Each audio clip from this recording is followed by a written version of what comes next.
कृष्णां वंदे जगद्गुरुं। मैं डॉक्टर रचना जोशी प्रकाम्य संस्कृत क्लासेस में आप सभी का स्वागत करती हूँ। आज हम समास के बारे में पढ़ेंगे। समास क्या है? सबसे पहले समास की बात करते हैं। समस्यते इति समासः, ठीक है, जिसके द्वारा संक्षिप्त किया जाता है वो समास है। सम उपसर्ग के साथ में अस धातु के साथ में गाय प्रत्यय, ठीक है। भाव अर्थ में समास शब्द बना है। समसनम इति समासः, जो संक्षिप्त करता है वह समास है। यानी कि जब दो पद या दो से अधिक पद जब आपस में एक साथ मिलते हैं तो उनके आकार में परिवर्तन आ जाते हैं, लेकिन अर्थ में कोई परिवर्तन नहीं आता है, वह समास है, ठीक है। फिर आता है कि समस्त पद या समास वृत्ति, दो चीज कहते हैं। इसका मतलब क्या होता है कि जब हम अनेक पदों को एक साथ मिलाते हैं, अलग अलग जो पद होते हैं उन पदों को जब हम एक साथ मिलाते हैं तो वो हो जाता है हमारा समस्त पद या समास वृत्ति कहा जाता है। लेकिन जब हम समस्त पद या समास वृत्ति को अलग अलग पदों में विभक्त करते हैं, अलग अलग विभक्ति के अनुसार जब हम उसको अलग अलग करते हैं, विभाजित करते हैं, तो वो हमारा क्या कहलाता है? समास विग्रह कहलाता है। अब जब इसके भेद की बात करते हैं तो देखिए, हिंदी में या छोटी क्लास में जब हम पढ़ाते हैं तो वहां पर हम 5 भेद, 6 भेद, 7 भेद उसके हिसाब से हम उनको बताते हैं। लेकिन संस्कृत व्याकरण के अनुसार मूलतः समास के 5 भेद माने गए हैं। इसमें पहला आता है केवल समास, दूसरा है अव्ययी भाव समास, तीसरा है तत्पुरुष समास, चौथा है द्वंद्व समास और पांचवा है बहुव्रीहि समास। तत्पुरुष समास के ही कर्मधारय और द्विगु ये दो भेद माने गए हैं। कर्म तत्पुरुष के ही माने जाते हैं ये, वरना कई जगह ऐसा भी मिलता है किताबों में कि तत्पुरुष का एक भेद कर्मधारय माना जाता है और कर्मधारय का एक भेद द्विगु माना जाता है। ऐसे भी लिखा हुआ आता है कई बुक्स में। लेकिन तत्पुरुष के ये दो भेद माने गए हैं, कर्मधारय और द्विगु। इसके अलावा तत्पुरुष के जो अन्य भेद हैं उसमें आता है प्रादि तत्पुरुष, अलूक तत्पुरुष, गति तत्पुरुष, उपपद तत्पुरुष, नए तत्पुरुष और विभक्ति के आधार पर तत्पुरुष होता है, ठीक है। अब विभक्ति के आधार पर जब तत्पुरुष होता है तो यह तत्पुरुष दो प्रकार का होता है। एक होता है व्यधिकरण और एक होता है समानाधिकरण। व्यधिकरण का मतलब होता है कि जब दोनों पद जो होते हैं वो अलग अलग विभक्तियों में होते हैं। जब हम विग्रह करते हैं समस्त पद का तो दोनों ही पद जब अलग अलग विभक्तियों में होते हैं तो वो व्यधिकरण कहलाता है, क्योंकि ये व्यधिकरण आपका बहुव्रीहि समास में या इसमें द्वंद्व समास में भी काम आएगा, ये द्विगु समास तो ये व्यधिकरण होता है। अन्य दो असमान विभक्तियों में प्रयुक्त होता है। जबकि समानाधिकरण जो होता है तत्पुरुष समास, वह उसके अंदर क्या होता है, जब हम दो पद अलग अलग करते हैं तो दोनों ही पदों की विभक्ति समान होती है, तो वो कहलाता है हमारा समानाधिकरण तत्पुरुष कहलाता है। इसी प्रकार से द्वंद्व समास के जब हम देखते हैं तो इतरेतर द्वंद्व आता है, समाहार द्वंद्व आता है और एक शेष द्वंद्व आता है। इसके हमको 3 भेद हमको देखने को मिलते हैं। तो ये एक समास का बिल्कुल संक्षिप्त परिचय हमने ले लिया है कि समास क्या होता है, किसको कहते हैं, समास विग्रह क्या होता है, समस्त पद क्या होता है, समास की टोटल कितने भेद हैं, किस किस के उपभेद कौन कौन से हैं, वो सारी चीजें हमने देख ली हैं। अब हम बात करते हैं आगे केवल समास की। केवल समास, इसमें प्राय विभक्ति का लोप नहीं होता है, ठीक है। इव के साथ भी इसका समास होता है। इव सामान्यतः अलंकारों में प्रयुक्त होता है, उपमालंकार वगैरह में, लेकिन इव के साथ और कर्मधारय समास में भी प्रयुक्त होता है ये, लेकिन इव के साथ इसका समास होता है। नाम नहीं होने से इसको केवल समास कहते हैं, यानी इसका पर्टिकुलर कोई नाम नहीं दिया गया है, इससे इसको केवल समास कह दिया गया है, ये केवल समास है। जैसे कि भूतपूर्व, पूर्वम भूतः, जो पहले हो चुका है भूतपूर्व, है ना। अब इसमें से हम जिमुतस्यैव, जिमुतस्य विभक्ति दिखती भी है, प्राय लोप नहीं होता है, दिख रही है आप, जिमुतस्यैव इव, जिमुतस्यैव, वागर्थाविव, वागर्थौ इव, वागर्थाविव, अदृष्ट पूर्व, पूर्वम अदृष्ट। इस प्रकार से इसके उदाहरण हमको देखने को मिलते हैं, जहां पर कई बार इव शब्द का प्रयोग भी हमको देखने को मिलता है और साथ में हमको विभक्ति भी देखने को मिलती है, प्राय नहीं होता है लोप इसका। तो इस प्रकार से इसका प्रयोग होता है। तो ये केवल समास होता है, इसका कोई भी नाम नहीं दिया गया है। अब हमारा अगला समास है वह है, अब है हमारा अव्ययी भाव समास। ये क्या है? अव्ययम, विभक्ति, समीप, समृद्धि, व्यर्घ्यर्थ्या, अभावात, अत्ययात, असंप्रति, शब्द प्रादुर्भाव पश्चात, यथा अनुपूर्व्य, योग पद्य, सादृश्य संपत्ति, साकल्यान्त वचनेषु। यानी कि विभक्ति, समीप, समृद्धि, व्यर्धि, अभाव, अत्यय, असंप्रति, शब्द प्रादुर्भाव पश्चात, यथा, अनुपूर्व्य, योगपद्य, सादृश्य, संपत्ति, साकल्य, अंत आदि अर्थों में विद्यमान अव्यय का सुबंत के साथ नित्य समास होता है। यानी कि ये विभिन्न प्रकार के जो जितने भी ये शब्द दिए हुए हैं, ठीक है, इन शब्दों के अर्थ में जब अव्यय के साथ में समास होता है तो वो समास जो होता है वो अव्ययी भाव समास होता है, जो कि नित्य समास होता है। ठीक है। नित्य समास का मतलब क्या है कि एक तो इसमें विग्रह का अभाव नहीं हो, यानी कि अव्यय के साथ में वो शब्द लगा हुआ है तो वो विग्रह भी नहीं होगा। और जब हम विग्रह करेंगे तो अव्यय युक्त शब्द के साथ में विग्रह नहीं होकर के जो अव्यय का अर्थ है उस अर्थ से समास होगा, समास विग्रह होगा, है ना। वो अव्यय यानी कि अव्यय पद जो है, वह अव्यय पद जो है वो विग्रह के समय में उसके साथ नहीं लग करके, संज्ञा के साथ नहीं लग करके वो क्या कहाँ लगेगा, उसके अर्थ लगेगा उसके साथ, यानी कि उप, जैसे हमने कहा तो उप समीप के अर्थ में होता है। तो जब उप कृष्ण कहा है तो यहाँ पर उप कृष्ण कृष्ण के समीप है, तो जब हम इसका विग्रह करेंगे तो कृष्ण से समीपम, उप शब्द का प्रयोग यहाँ पर हम नहीं करेंगे अव्यय का। तो ये कहना है कि कहने का मतलब क्या है कि स्वपद यानी अव्यय के साथ में विग्रह नहीं होता है, इसलिए वो नित्य समास है। और फिर क्या होता है कि इसमें पहला जो पद होता है वो क्या होता है, वो अव्यय होता है, और दूसरा पद होता है वो संज्ञा होता है, यानी कि पहला पद अव्यय होगा, दूसरा संज्ञा होगा। और ये निश्चित है कि जब पहला पद अव्यय है और दूसरा संज्ञा है तो वो अव्यय पद बना, अव्यय पद बनेगा तो वो हमेशा नपुंसक लिंग में ही चलेगा। ठीक है, ये फिक्स, मतलब बिल्कुल फिक्स है ये बात। इसके आगे भी इसके कुछ नियम है, थोड़े से जान लेते हैं, उसके बाद में इसके हम उदाहरण देखेंगे। अब इसके आगे है समस्त पद, एक तो अव्यय होता है ना, क्योंकि अव्यय जुड़ रहा है इसलिए। समस्त पद होने, अव्यय होने से नपुंसकलिंग एक वचन में ही ये बनेगा हमेशा। फिर क्या कर रहा है कि दूसरे पद का अंतिम वर्ण दीर्घ हो, यानी कि अव्यय के साथ में यदि दूसरा पद आ रहा है, संज्ञा आ रही है, अगर उस संज्ञा के अंदर वर्ण दीर्घ आ रहा है तो वो रस हो जाता है। स्पेशली ए ऐ हो तो ई हो जाता है, और ओ औ हो तो ऊ हो जाता है। ठीक है, ये रस होते हैं, ई और ऊ रस होते हैं, दीर्घ नहीं होते हैं।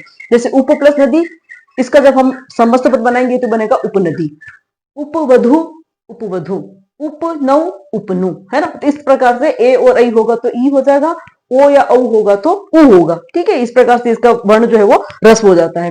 फिर क्या कर रहा है कि अन से अंत होने वाली संज्ञाओं में, यानी कि ऐसी संज्ञा जिसके कि अंत में अन आ रहा है ना, ऐसा अगर कोई संज्ञा शब्द है तो उसमें समासांत टच प्रत्यय, समास के अंत में टच प्रत्यय का प्रयोग होता है। और टच प्रत्यय का प्रयोग भी यदि पुल्लिंग और स्त्रीलिंग शब्द है तो नित्य होगा, यानी कि वो करना ही पड़ेगा, हमको करना ही है, उसको नित्य है। लेकिन नपुंसक लिंग में विकल्प से होता है, हम चाहे तो करें, नहीं चाहे तो नहीं करें। ठीक है, तो अन से अंत होने वाली जितनी भी संज्ञाएं हैं समास, उसमें समासांत टच प्रत्यय होता है। यदि वो पुल्लिंग या स्त्रीलिंग शब्द है तो उसके साथ में टच प्रत्यय निश्चित रूप से लगेगा। लेकिन अगर नपुंसक लिंग में यदि है तो हम विकल्प से उसको लगा सकते हैं टच प्रत्यय को। तो इससे क्या होगा कि जब हम टच प्रत्यय का प्रयोग करेंगे तो जो संज्ञा के अंत में जहां अन आ रहा है उस अन का तो लोप हो जाएगा, और टच का जो अशेष रहेगा वो उसके साथ में जुड़ जाएगा, उस शब्द के साथ में जुड़ जाएगा। ठीक है, जैसे कि उप, राजन और टच, ये राजन शब्द है, इसके अंदर अन आ रहा है ना, अन आ रहा है तो उप अव्यय लगा हुआ है, फिर राजन शब्द आया तो ये पुल्लिंग शब्द है, तो राजन अन आ रहा है, तो यहां पर हम क्या करेंगे, टच प्रत्यय समासांत निश्चित रूप से होगा। तो उपराजन टच किया, अन का लोप हुआ तो उपराज बना, और टच का अ बचा तो उपराजम, ये हमारा समस्त पद बना। इसी प्रकार से उपसीमन प्लस टच उपसीमम, अधि आत्मन टच अध्यात्मम, इस प्रकार से जो है वो इसके रूप बनते हैं। यानी कि अनंत वाले अगर संज्ञा वाले कोई शब्द होते हैं तो जब हम उसका समस्त पद बनाते हैं तो वहां टच प्रत्यय का प्रयोग निश्चित रूप से होता है। कब होता है कि जब पुल्लिंग या स्त्रीलिंग संज्ञा होती है। नपुंसक लिंग हो तो हम उसको विकल्प से उसको करेंगे। इसके आगे और भी कुछ नियम है, वो भी हम जान लेते हैं थोड़ा सा। अब है अव्यय भाव समास के अंत में जय प्रत्याहार का कोई वर्ण हो तो विकल्प से टच प्रत्यय जुड़ता है। ठीक है, विकल्प से जुड़ेगा। पहले तो बोल दिया उसने कि समासांत अगर पद है वो, है ना, तो वहां पर क्या किया उन्होंने कि टच प्रत्यय किया पुल्लिंग और स्त्रीलिंग दोनों शब्दों में। नपुंसक लिंग में उन्होंने क्या किया, विकल्प से किया। लेकिन यहाँ पर क्या कह रहे हैं कि अव्यय भाव समास के अंत में यदि जय प्रत्याहार का वर्ण आ रहा है तो विकल्प से हम टच प्रत्यय करते हैं। जैसे कि उपसमित प्लस टच किया तो उपसमिधम बना, उपसरित प्लस टच किया उपसरितम बना, क्योंकि ये विकल्प से करना है। अगर विकल्प से नहीं करेंगे तो उपसमित और उपसरित यही रहेगा। ठीक है, तो ये विकल्प से होता है। फिर ये पर्टिकुलर कुछ शब्द दिए इसमें इन्होंने, शरद, विपाश, अनस, मनस, उपान, अंडु, यानी कि ये जितने भी वर्ण दिए हैं, दीव, हिमवत, दिश, दृश, विश, चेतस, चतुर, तद, यत, कियत, जरस, इसमें क्या होता है, अकार निश्चित रूप से जुड़ता है। यानी कि ये जो भी हलंत वर्ण है उस वर्ण को क्या करता है, अजोड़ करके पूर्ण वर्ण बना दिया जाता है। तो अकार अवश्य जुड़ता है निश्चित रूप से। ये पर्टिकुलर ये जो शब्द दिए हैं, है ना, इन शब्दों के साथ में शरद है, उपशरदम, है ना, ये शरद यहाँ है लेकिन इस द को क्या किया उन्होंने, अकार बना करके उपशरदम किया। अधिमानसम, स को पूरा बना करके, इस प्रकार से जितने भी ये हलंत वर्ण है, इन वर्णों के अंत में अ जोड़ करके इसको पूर्ण वर्ण बना करके इसका समास संबंध बनाया जाता है अव्यय के साथ में। तो ये अव्ययीभाव समास है। अब हम पढ़ते हैं विभक्ति आदि, जो हमने अर्थ पढ़े हैं कि उस अर्थ में प्रयुक्त होते हैं, तो वो कौन कौन से अर्थों में कैसे कैसे प्रयुक्त होते हैं, उनके उदाहरणों के साथ में हम उसको एक बार और देख लेते हैं इनको। अब जो सूत्र में हमने देखा था कि इन पर्टिकुलर अर्थों में सुबंत के साथ में नित्य समास होता है अव्ययीभाव का, तो यहाँ पर सबसे पहले देखते हैं विभक्ति के अर्थ में, है ना। विभक्ति के अर्थ में इति अर्थ में अधिक अव्यय का प्रयोग होता है, जैसे कि अधिहरि, ठीक है। अधिहरि, हरि में हरो इति, ये सप्तमी का प्रयोग है। अधि शब्द इति में अर्थ में प्रयुक्त होता है, इसलिए यहाँ पर इति का, यानी कि जब हम विग्रह करेंगे तो ये जो अव्यय पद है, इस अव्यय पद का किस अर्थ में प्रयोग होगा वो अर्थ हम यहाँ पर लिखेंगे, यहाँ पर अव्यय पद नहीं लिखेंगे। अधिहरि है तो हरो इति अधिहरि, आत्मनि इति अध्यात्म, है ना। अधि वैकुंठे इति अधिवैकुंठम, ठीक है। यानी कि कहने का मतलब ये कि जब हमारे सामने समस्त पद है और उस समस्त पद में जो अव्यय प्रयुक्त हुआ है, वो अव्यय जिस अर्थ में प्रयुक्त होता है उसका विग्रह करते समय में हम वो अर्थ जो शब्द जो है वो हम संज्ञा के पीछे लगाते हैं। यानी कि समस्त पद के अंदर जब हम देखते हैं तो अव्यय आगे लगा होता है और पीछे संज्ञा आती है, ठीक है। लेकिन जब हम विग्रह करेंगे तो वहां पर पहले संज्ञा आ जाएगी और विग्रह जो अव्यय पद का जो अर्थ है वो विग्रह करते समय में पीछे आएगा सामान्यतया, ठीक है। इस चीज को थोड़ा सा ध्यान में रखें आप। तो जब समस्त पद बनाते हैं तो अव्यय पहले आता है और जब हम उसका विग्रह करते हैं तो अव्यय का जो अर्थ है, जिस अर्थ में अव्यय प्रयुक्त हुआ है वह अर्थ जो है हम वो विग्रह करते समय पीछे लिखते हैं, ठीक है। अव्यय शब्द नहीं लिखते हैं वहां पर। वही बताएं यहाँ पर, जैसे कि समीप अर्थ में उप शब्द का प्रयोग करते हैं, उप अव्यय का प्रयोग होता है, तो उपगंगम, ठीक है। ये तो अव्यय हो गया, ये हमारी संज्ञा हो गई, ठीक। अब यहाँ पर जब हम विग्रह करेंगे तो गंगा यहाँ उप शब्द जो है वो समीप अर्थ में होता है, उप यहाँ पर हम देख सकते हैं समीप अर्थ में होता है, ठीक है। तो समीप अर्थ में जब हम इसका प्रयोग कर रहे हैं तो उपगंगम गंगाया समीपम, उपगुरु गुरो हो समीपम, गुरु के पास, उपकृष्णम कृष्ण से समीपम, ठीक है। यानी कि जब समस्त पद है, अव्यय पद पहले है, संज्ञा पद बाद में है, विग्रह करते समय में संज्ञा पद पहले आ गया है और द्वितीय पद जो है वो अव्यय है, जो कि जिस अर्थ में प्रयोग हुआ है वो अर्थ वाला शब्द यहाँ पर आया है इसके साथ में। इसी तरह से समृद्धि के अर्थ में सु का प्रयोग होता है, सु पांचालम, सु अव्यय है, इसका करेंगे तो समृद्धि अर्थ आएगा, तो पांचाला नाम समृद्धि ही, यानी सु अव्यय का जो प्रयोग है वो समृद्धि के अर्थ में हो रहा है यहाँ पे, ठीक है। तो सु पांचालम, पांचाला नाम समृद्धि ही, सुमद्रम, मद्राणाम समृद्धि ही, ठीक है। इस प्रकार से आगे जितने भी हमारे जो दिए हुए हैं शब्द दिए रखे हैं उस सूत्र के अनुसार, उन सूत्रों में जिस जिस शब्दों के जो जो अर्थ दिए हैं उस अर्थ के आधार पर हम अव्यय का प्रयोग इसके अंदर प्रयोग करते हैं। तो उसको हम और थोड़ा सा देख लेते हैं बचे हुए शब्दों को। अब है वृद्धि, इसको कहते हैं दरिद्रता या रिद्धि चले जाने पर, समृद्धि चले जाने पर। इस अर्थ में वृद्धि शब्द का प्रयोग होता है। कब होता है? जबकि दूर अव्यय का प्रयोग किया गया हो। दूर यवनम, यवना नाम वृद्धि, यानी कि यवनों की दरिद्रता, यवन जो रवन इसकी जो क्या कह सकते हैं संपत्ति चली गई है, कह सकते हैं दरिद्रता इनकी, है ना। इसी तरह से अभाव अर्थ में निरअव्यय का प्रयोग होता है। निर्जनम जना नाम अभाव, निर्विघ्नम विघ्ना नाम अभाव। अत्यय नाश के अर्थ में अति अव्यय का प्रयोग होता है। अति यौवनम, यौवनस्य अत्ययः, अति हिमम, हिमस्य अत्ययः, यानी कि नाश, यौवन का नाश होना, बर्फ का नाश होना, हिम का नाश होना, हिमस्य। इसी प्रकार से असंप्रति अनुचित, यानी कि जो उचित नहीं है, ऐसे किसी अर्थ के लिए भी अति शब्द का प्रयोग करते हैं, है ना। कहते हैं ना कि अति सर्वत्र वर्जित, अति नहीं होना चाहिए किसी भी चीज का, तो अनुचित है क्योंकि वो उचित नहीं है। अति करना, किसी भी चीज की अधिकता करना उचित नहीं है, ये जो बात होती है। इस अर्थ में भी अति शब्द का प्रयोग होता है, अव्यय का प्रयोग होता है। तो दोनों ही अर्थों में होता है, लेकिन जहां पर हम नाश के अर्थ में अति अव्यय का प्रयोग करते हैं तो वहां पर विग्रह करते समय में हम अत्यय शब्द लगाते हैं, ठीक है। लेकिन जब हम उचित नहीं है या अनुचित अर्थ में जब हम अति अव्यय का प्रयोग करेंगे तो वहां पर संप्रति न युज्यते, अभी ठीक नहीं है, उचित नहीं है, ये कहने के लिए हम संप्रति न युज्यते इसी शब्द का प्रयोग करते हैं अति अर्थ में, ठीक है। तो अति निद्रम, यानी कि बहुत ज्यादा नींद होना, है ना। ये जो कहा है तो निद्रा संप्रति न युज्यते, नींद जो करना है वो अभी उचित नहीं है, है ना, अनुचित है। अति पठनम, पठनम संप्रति न युज्यते। तो इस प्रकार से अति अव्यय जो है वो दो अर्थ में आए हैं, एक आता है नाश के अर्थ में, एक आया है इस समय में उचित नहीं है, अनुचित अर्थ में। तो जहां पर नाश के अर्थ में हम करेंगे प्रयोग इसका, तो वहां पर अत्यय शब्द का प्रयोग करेंगे, अति अव्यय के साथ में, और जहां पर हम अति अव्यय का प्रयोग कर रहे हैं तो वो करेंगे, जहां उचित नहीं है उस अर्थ में, अनुचित अर्थ में, तो वहां पर हम करेंगे संप्रति न युज्यते, ये शब्द हम लगा करके इसका प्रयोग जो है हम करते हैं। अब आगे इसी तरह से और देख लेते हैं। अब है शब्द प्रादुर्भाव के अर्थ में इति का प्रयोग। इति हरि, हरि शब्द से प्रकाशः। इति एक इसके अंदर, इसमें उसके अर्थ सप्तमी के अर्थ में प्रयोग होता है, एक प्रकट होने के अर्थ में प्रयुक्त होता है। हरि शब्द का प्रकाश, हरि शब्द का प्रकट होना। इति भारतम, भारत शब्द का प्रकाश। इस प्रकार से ये चीज बनी है, हम कहते हैं ना इस प्रकार से हुआ है, तो ऐसे शब्द के लिए हम इति का प्रयोग करते हैं यहाँ पर इति हरि में। फिर पश्चात अर्थ में अनु का प्रयोग होता है। अनु विष्णु, विष्णु पश्चात। अनुगंगम, गंगाया पश्चात। यथा के अर्थ में, यथा के अर्थ में जब प्रयोग होता है चार अर्थ में होता है। योग्यता, अनतिक्रम्य, अतिक्रमण करने के अर्थ में, अतिक्रमण नहीं करना। शब्द आवृत्ति, शब्दों का आवृत्ति होना, उसका शब्दों का बार बार प्रयोग में आना। और सादृश्य, समानता दिखाने के अर्थ में यथा के अर्थ में प्रयोग होता है, जैसे अनुरूपम, रूप से योग्यम, रूप के योग्य है। प्रत्यर्थम, अर्थम, अर्थम प्रति, प्रत्येक अर्थ में। यथाशक्ति, शक्ति मन अतिक्रम में, शक्ति का अतिक्रमण करके। सहरि, हरे सादृश्यम, इस प्रकार से इसका प्रयोग होता है। और इसके आगे कुछ शब्द और हैं, उनको देख लेते हैं। अब है अनुपूर्वीय क्रम के अर्थ में अनु का प्रयोग होता है। अनु ज्येष्ठम, ज्येष्ठ से अनुपूर्वेण। अनु कनिष्ठम, कनिष्ठ से अनुपूर्वेण। ठीक है, अनुपूर्व का प्रयोग हम इसी करते हैं अनु के साथ में। योगपद्य, युगपद, जब दो चीजें साथ में है। सचक्रम, चक्रेण, युगपद, सह का प्रयोग होता है यहाँ पे।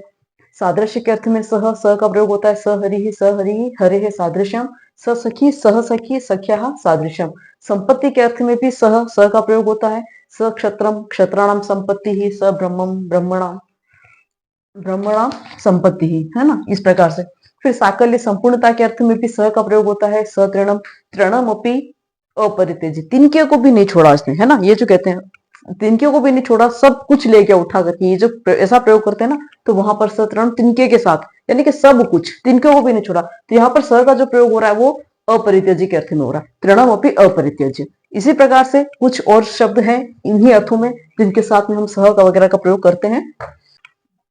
अब है अंत, पर्यंत अर्थ में सह, स का होता है। साग्नि, अग्नि, ग्रंथ, पर्यंतम, पर्यंत, वहां तक। ठीक है। मर्यादा, सीमा तथा अभिविधि, पूरी सीमा। एक तो निश्चित सीमा की, भाई कि गांव की ये सीमा है, और एक पूरी सीमा की, इसके आगे कुछ भी नहीं है ना, वो पूरी सीमा। उस पूरी सीमा को कहते हैं अभिविधि, यानी कि इसके आगे कुछ भी, मतलब इसके आगे फिर नई चीज शुरू हो जाएगी, है ना, वो पता नहीं इसके आगे, तो पूरी सीमा। उस अर्थ में भी आ का प्रयोग होता है। आमुक्ति ही आमुक्त है। ठीक है। आजीवनम, जीवनम यावत, जब तक जीवन है तब तक। आ पाटलिपुत्रम, पाटलिपुत्र से। आ पाटलिपुत्रात, पाटलिपुत्र एक नगर का नाम हो गया, नगर के यानी कि उस पाटलिपुत्र नगर की सीमा से। आ पाटलिपुत्रात, ठीक है। तो आ पाटलिपुत्रम, आ मुक्त है, मुक्ति से आगे, मुक्ति तक ये काम करना है। आजीवनम, जीवन पर्यंत, जब तक जीवन है तब तक। तो जीवनम यावत, इस प्रकार से आ का प्रयोग होता है। इसी प्रकार से प्रति, पर, सम और अनु, ये जो अव्यय है, इसके साथ में अक्षी सुबंत का जब समास होता है, अक्षी शब्द आंख, है ना, इसका सुबंत का जब समास होता है तो अक्षण प्रति प्रत्यक्षम, अक्षण परम परोक्षम, अक्षण योग्यम समक्षम, अक्षण पश्चात अनवक्षम, इस प्रकार से इसका रूप बनेगा। तो अक्षय शब्द के साथ में ही इनके प्रयोग होते हैं, इन अव्ययों का। इससे में मेन बात आ रही है कि नदीवाचक शब्दों में संख्यावाचक शब्दों का विकल्प से समास होता है और समाहार शब्द से इसका प्रयोग किया जाता है, क्योंकि हम सामान्यतया ये देखते हैं कि संख्यावाची शब्द अगर होता है तो हम क्या मान लेते हैं कि ये द्विगु समास है ना, द्विगु समास। लेकिन जहां पर नदीवाचक शब्द आ जाता है और संख्यावाची शब्द पहला आ रहा है तो वहां पर जनरली अव्ययीभाव समास के रूप में उसको देखा जाता है। कहा है विकल्प से, यहाँ पे विकल्प से होता है क्योंकि यहाँ पर द्विगु भी होता है और अव्ययीभाव भी हो सकता है। ठीक है, ये दोनों बातें कही, इसलिए इन्होंने कहा विकल्प से होता है। तो यमुनम द्वयो यमुनयो समाहार, क्योंकि समाहार से, समाहार शब्द से इसको क्या किया जाता है, इसको अभिव्यक्त किया जाता है। तो द्वयो यमुनयो समाहार, ये आपको द्वंद्व समास भी दिखे, द्विगु समास भी दिखेगा यहाँ पर। और ये लेकिन सामान्यतया जो पढ़ने में आया है या जो अध्ययन किया है उसमें आता है कि जहां पर नदियों का समाहार आ जाता है तो वहां पर हम सामान्य रूप से अव्ययीभाव समास को ही देखते हैं। ठीक है, बाकी कोई दूसरी चीज आ जाती है, जैसे लोका नाम समाहार आ गया तो वहां पर हम द्विगु समास कर देंगे। लेकिन यहाँ पर यमुनयो हो, यदि नदी विशेष का नाम है, दो नदियों का संगम, पंचगंगम, पंचा नाम, गंगा नाम, समाहार, इस प्रकार का जब हम प्रयोग कर रहे हैं तो सामान्यतः ये अव्ययीभाव समास के अंदर भी आ जाता है। तो और इस प्रकार के जो होते हैं, शब्द होता है, ये सामान्यतः कंट्रोवर्सी वाले शब्द हैं, एक तरह से कंफ्यूजन पैदा करने वाले कह सकते हैं, या संशय पैदा करने वाले। तो इस प्रकार का विकल्प नहीं देते हैं, दोनों ही विकल्प अव्यय भाव भी देंगे और द्विगु भी देंगे, ऐसा नहीं होता है एग्जाम में। सामान्यतः ये होता है कि वो एक ही समास का नाम देंगे। अगर मान लीजिए कि द्वियौवनम शब्द है और उसके लिए पूछ लिया और उसमें अगर उसने द्विगु समास नहीं दिया है, तो आप निश्चित रूप से इसमें अव्यय भाव समास करेंगे। क्यों? क्योंकि यहाँ पर समाहार अर्थ में नदी का समाहार दिखाया गया है। कितनी नदियों का? दो यमुना, दो यमुनाओं का समाहार, द्वयो यमुनयो, पंचगंगम पंचानाम गंगानाम समाहार। इस प्रकार से पर्टिकुलर नदियों के साथ में जब संख्यावाची शब्द का प्रयोग होता है तो अव्यय भाव समास भी होता है। यहाँ पर ये विकल्प से, इसलिए इन्होंने विकल्प से कहा कि विकल्प से होता है। अगर द्वंद्व आता है, द्विगु आता है सॉरी, तो आप द्विगु इसको समास को कर सकते हैं। तो इस प्रकार से आज हम लोगों ने अव्यय भाव समास को देखा है और आगे के वीडियो में हम इसी प्रकार से अन्य समास को भी देखेंगे। आपको अगर ये मेरा वीडियो पसंद आ रहा है तो आप इसको लाइक करें, सब्सक्राइब करें, कमेंट करें, आगे से आगे शेयर करें, विद्यार्थियों तक पहुंचाएं। आपकी अभी रीड तो ठीक आ ही रही है, लेकिन अभी सेकंड रीड भी आने वाली है, आपकी जनरल रीड भी आने वाली है। तो आप उसको देख करके भी इसकी तैयारी करें और आप जितना हो सके उतना शेयर करें, उसको सब्सक्राइब करने की कोशिश करें। धन्यवाद।